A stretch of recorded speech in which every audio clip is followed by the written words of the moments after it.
بہوؤں کو چاہیے کہ وہ اپنی ساس کو کھلاویں. ساس تندرست ہے، اس کو اللہ نے طاقت دی ہے، تو وہ اپنی بہوؤں کو کھلاویں، اپنی ماں کے ساتھ، اپنی بہنوں کے ساتھ، اپنے پڑوسیوں کے ساتھ. اپنا دل صاف رہے، دل صاف ہے سارا مسئلہ حل ہے. ہوتا ہے ایک گھر میں رہنا، ایک محلے میں رہتے ہیں، 19-20 کبھی ہو گئی، اس کو یاد نہ رکھیں. اپنے دل و دماغ کو کچرا پیٹی نہ بناویں. جیسے کچرا پیٹی میں جب دیکھو کیا اندر ہوگا، کچرا ہی ہوگا، ایسے اپنے دل کو کچرا پیٹی نہ بناویں. اپنے دل کو صاف کریں، اس کو پاک صاف رکھیں. رات سونے سے پہلے اپنا دل صاف کر کے سوویں. یہ بہت بڑی خوبی ہے. ایک صحابی کو حضور علیہ السلام نے کہا اگر تو یہ کر سکتا ہے تو کر لینا کہ رات سونے سے پہلے اپنے دل کو تمام مسلمانوں کے لیے صاف کر لینا. یہ بہت بڑی خوبی کی چیز ہے. اور پھر صبح اٹھ کر اللہ کے بندوں کے ساتھ جو ہے چھوٹے بن کے رہیں. اللہ نے جسم میں طاقت قوت دی ہے تو خدمت کریں. خوب خدمت کرنا عیب کی چیز نہیں ہے. اس زمانے میں خدمت لینا ایک کریز ہو چکا ہے. اس لیے وہ گھر بڑے شمار ہوتے ہیں جہاں کام کرنے والی ہو، 1 ہو، 2 ہو، 3 ہو. لوگ اس پر فخر کرتے ہیں کہ ہمارے گھر میں تو 3 کام والیاں آتی ہیں. یہ کوئی فخر کی چیز ہے؟ بیمار کی خدمت کی جاتی ہے کہ تندرست ہے، اپنا کام خود کریں. حضور صلی اللہ علیہ وسلم نے اپنا کام خود کیا، حالانکہ آپ کے پاس جانثاروں کی جماعت تھی. آپ نے اپنی ازواج کو خود کام کرنے دیا، حالانکہ آپ کے پاس بہت ساری باندیاں آتی تھی، وہ باندیاں آپ دوسروں کو دے دیتے تھے، اپنے گھر والوں کو نہیں دیا. حضرت فاطمہ رضی اللہ عنہ کو باندی نہیں دیا آپ نے، اور ان کو تسبیح فاطمی بتائی پڑھنے کے لیے. اور حضرت فاطمہ رضی اللہ عنہ جو جنت کی عورتوں کی سردار ہیں، سب سے بڑے باپ کی سب سے بڑی بیٹی ہے، وہ اپنے گھر کا کام خود اپنے ہاتھوں سے کر رہی ہے.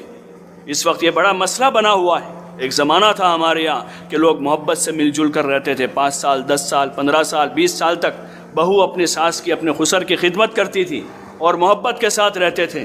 جوائنٹ فیملی میں 2 بھائی 3 بھائی 4 بھائی جدا ہوتے تھے تو روتے تھے کہ مجبوری میں الگ ہونا پڑا، کہ مکان بہت چھوٹا ہے اس لیے الگ ہونا پڑتا ہے. اور اب یہ ہو گیا کہ شادی ہوئی 15 دن نہیں ہوئے کہ الگ مانگ رہے ہیں. اس کے لیے لڑکی کو روک دیا ہے 2 مہینے. کوئی مسئلہ نہیں ہے، بس اتنا ہی کہ الگ لینا ہے. اور الگ کیوں لینا ہے کہ 2 کام کرنے پڑیں گے اس کو. تو کام کرنا تو ثواب کی چیز ہے، خدمت کرنا تو عزت کی چیز ہے. ٹھیک ہے، لڑکی کا اپنے شوہر کے ساتھ الگ رہنا وہ اپنا ایک حق ہے، وہ اپنی جگہ پر ہیں اسلام کے اس میں، لیکن اس کی بنیاد ایسی بنانا، لڑائیاں کر کے، جھگڑے کر کے، اور شوہر کے خاندان کو بدنام کر کے، ان کو ذلیل کر کے الگ جانا، یہ مروت کے خلاف ہے. خدا کے وہاں کیا جواب دیں گے؟ کہاں گئی شرافت ہماری؟ خدمت لینا کوئی کمال کی چیز نہیں ہے. ہمارے مذہب میں خدمت کرنا یہ کمال ہے. حضور پاک صلی اللہ علیہ وسلم نے اپنی امت کی خدمت کی. آپ نے اپنی ازواج مطہرات کے ذریعے سے امت کی خدمت کروائی کہ کوئی مہمان آتا، کوئی مسافر آتا تو سب سے پہلے آپ اپنے گھر والوں کو پوچھواتے، معلوم کرواتے کہ کچھ کھانا پینا ہے یہ مہمانوں کے واسطے.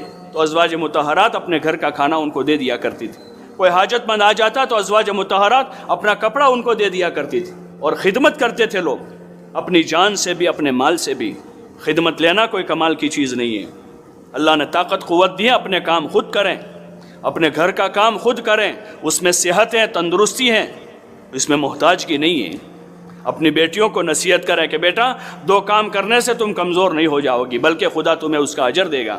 ہمارے نبی نے خدمت کی ہے. کام کرنے سے تم دبلی نہیں ہو جاؤ گی، بلکہ کام کر کے عزت ملے گی. 2 مسلمان کی اگر خدمت کا موقع ملے تو بیٹا خدمت ضرور کر لینا. اور پھر وہ خدمت تمہارے شوہر کے والدین کی ہو جو تمہارے شوہر کے ذمے اصل ہیں. ماں باپ کی خدمت اصل اولاد کے ذمے ہوتی ہے. تو بیٹی کو کہہ کر رخصت کریں کہ بیٹا تمہارے شوہر کے ذمے جو خدمت تمہارے شوہر کے والدین جو تمہارے ساس خسر بن کر ہوں گے وہ تمہارے والدین کی طرح ہیں. ان کے 2 کام کر لینا تو اس سے تمہاری عزت تمہارے شوہر کے دل میں بھی بڑھ جائے گی اور اللہ کے وہاں تم کو اس کا اجر ملے گا. اپنی بیٹیوں کو نصیحت کریں. ہاں باقی یہ فسادی ماحول کو زیادہ فروغ نہ دیں، ایسی تنگ ذہنیت پیدا نہ کریں اور اپنے کام خود کرنے کی کوشش کریں. یہ جذبات پیدا ہوں گے صحابہ صحابیات کو پڑھنے سننے سے. اسی لیے گزارش ہے حکایت صحابہ کو خوب پڑھیں، اجتماعی تعلیم میں بھی پڑھ کر سناویں اپنے بچیوں کو، اور انفرادی طور پر بھی کتاب کو اپنے سرہانے رکھیں.